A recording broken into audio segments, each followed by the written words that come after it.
The only reason I come to you today is out of pure desperation. The absolute need to talk about this fantastic show, Yellowjackets.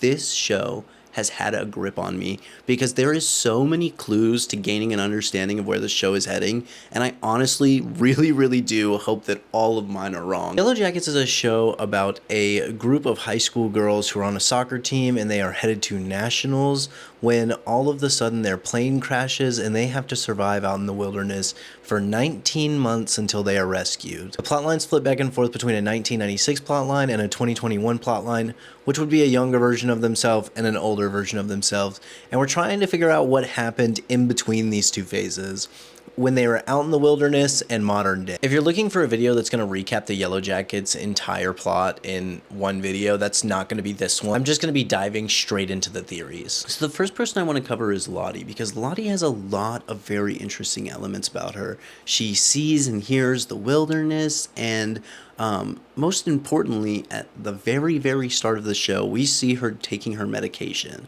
which on the bottle you can see that it's labeled loxapen, which is not a real medication, but oddly close to loxapine, which is a schizophrenia medication. Now, we see that as a child, Lottie also has these strange visions that can't be explained and kind of show the future, like when she screams and then the cars crash in front of her parents' car. You think that she predicts the future of sorts, and so they take her to the doctor and the dad asks if she can be fixed, to which she gets a schizophrenia medication, is what we assume. When we're out in the forest, we see her rationing her last pills, and she only begins to see stuff once her medication runs dry.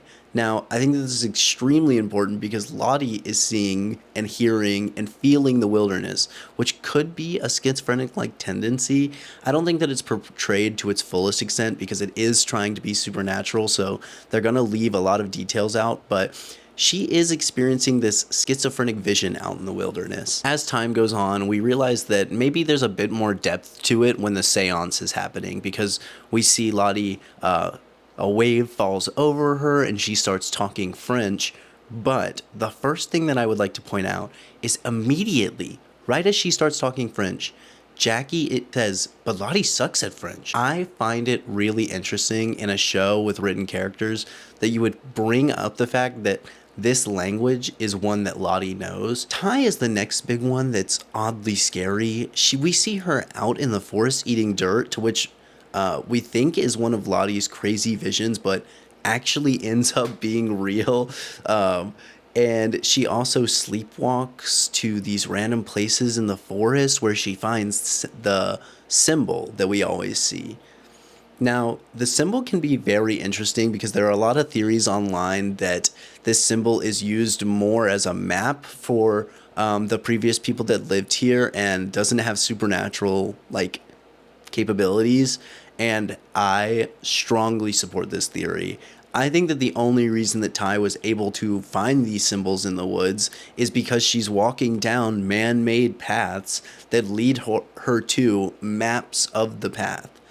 I don't think that there's this supernatural thing that's leading her there, although she does follow the man with no eyes. Now, the man with no eyes is really scary, but no one else sees it other than Ty, which I think is very important to Ty's lore. In Ty's childhood, we see her at the side of her grandmother's bed, to which her grandmother says that she sees a man with no eyes in the mirror, and she's horrified. She starts screaming and making a scene that's very traumatic for Ty as a child, so I think that in the woods, when Ty is experiencing fear, this is the way that she's channeling that fear, and the way that she's seeing that fear out in the wilderness is this childhood trauma that her grandmother gave her and stored into her as this is what's supernatural and this is what's scary. So when everyone else in the group is talking about supernatural things, Ty's getting the heebie-jeebies of sorts and starting to psych herself out with these own visions. Now, the sleepwalking I can't explain. I think that this is just something that's going to come with time, or be a core piece of Ty's childhood, maybe that she used to sleepwalk all the time or something. But that part is a lot harder to explain. But once again, I don't think it's as relevant. I think the keyest part here is that when Ty does go sleepwalking, she always walks down a man-made path because this is the wilderness. You can't just head straight out through the bushes and stuff. And Yeah, when she finds these symbols, she's just finding different places on the map. Now, Shauna's the next character I want to address because she is like the most main character that we can find in this show. She gets a ton of screen time, and I think it's really appropriate because she has a pretty neutral view on these things. Um, Shauna's just a psychopath. Let's get that out of the way. She's killing rabbits, doesn't have like much logic or reason behind her actions, like when she fucks Jeff. I mean, we see her masturbating on her daughter's bed. Crazy. Shauna starts having these visions out in the wilderness where she talks to Jackie's decomposing body for nearly 2 months, and then she has also a lot of visions about miscarriages. Now, both of these are big trauma points for her, and I think a lot of us can understand why she's seeing these visions out there, but I just wanted to point out that Shauna's not really seeing anything paranormal, and she's not feeling anything paranormal until we get a little later in the seasons, but we'll address that in a minute. For now, Shauna's just a psychopath, and there's nothing going on there. Misty's another one that's pretty hard to address. I think that she is also just a straight up lunatic. She's always been a social outcast and clearly loves to be the center of attention, so I think that a lot of her trauma is riding on that. Yeah, she just needs a lover, to be honest, which is what she's found in this detective, but I think there's probably more to this citizen detective plot than we're thinking. Maybe mass serial killer Misty's gonna come out in the next season. I think that it's pretty possible in modern day that she'd be a serial killer of sorts just for the kicks of it. And then Natalie. Natalie's vision is going to tie together what I think is truly happening in this show. Natalie doesn't ever have any supernatural visions or believe until we get deep, deep into winter, and Natalie is on the plane where she sees this moose charge at her right at her face and then slam the plane, where she shoots and then realizes that it was never real in the first place. Now, the reason that I think that this is tying together all of the other plot lines is because what would Natalie's biggest fear be in the wilderness? Natalie's biggest fear in the wilderness would be to let the other girls starve, to come home with nothing from the hunt. That has always been her biggest weakness, and we see it a lot when the moose is in the lake, because she dives into freezing cold water for something that she couldn't possibly pull out of there anyways. But the key plot tying all of these girls' delusions, things they are seeing, like paranormal activities, is hunger. The only people that are seeing visions and stuff before everyone is hungry is Lottie.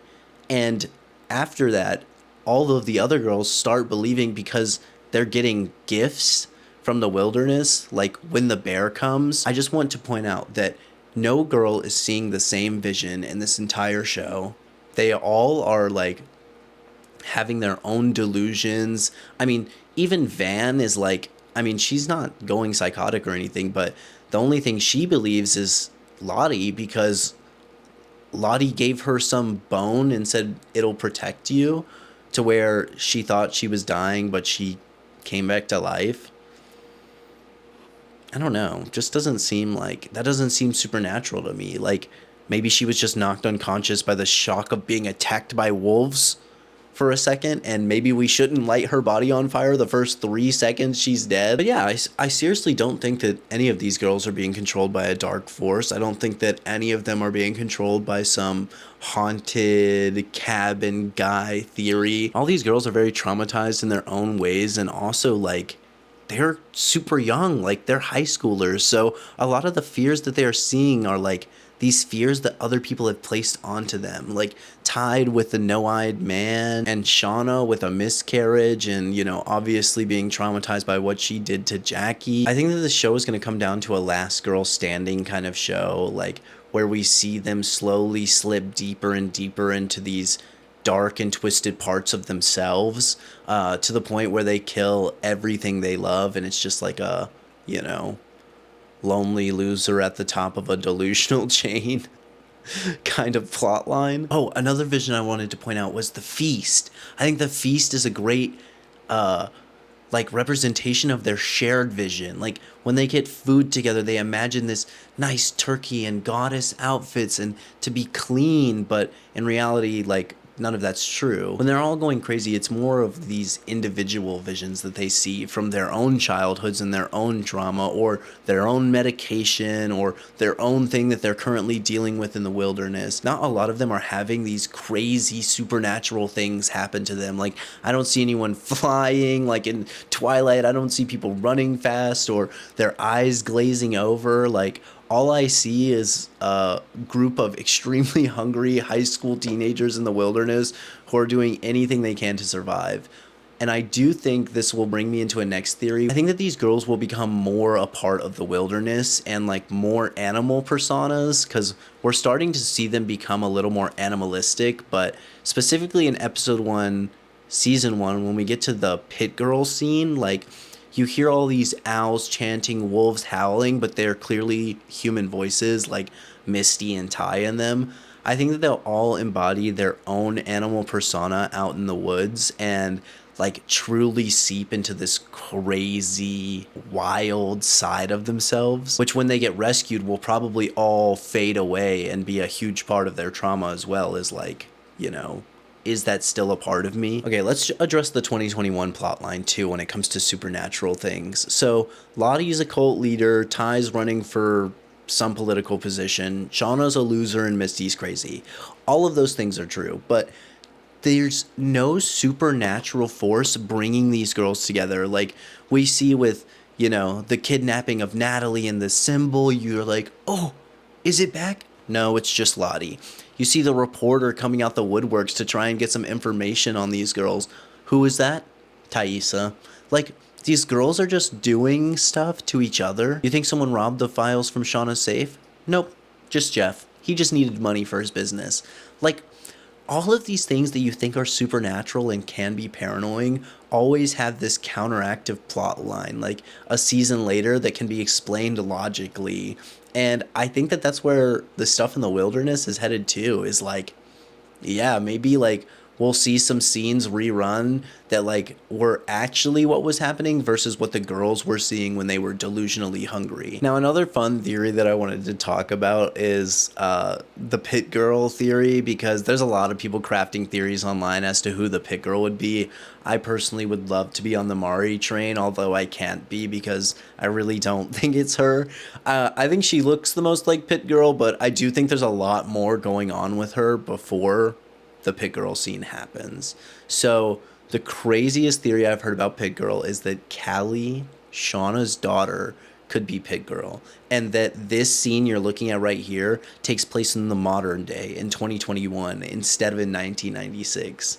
And there's also a lot of resemblance here from Callie that like is resembling Shauna, like the mirroring plot lines of Lovers, Shauna with Adam, Callie with this policeman. They're both giving up information and a piece of themselves, like all for the thrill of it.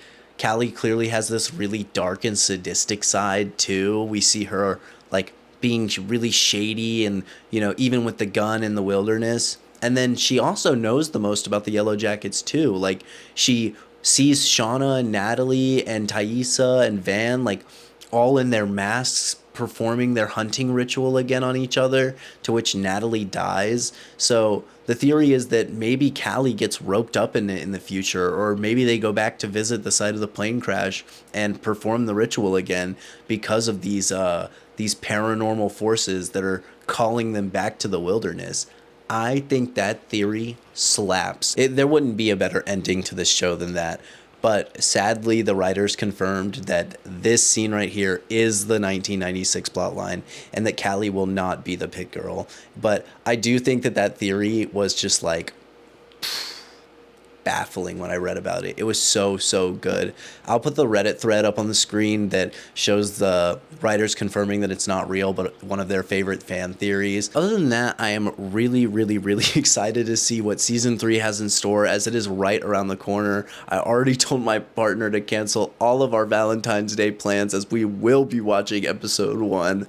But if you guys have any other theories, please put them in the comments. I would love to hear about your thoughts on Yellowjackets and if you're still liking this show, because I adore it. That's it. See ya.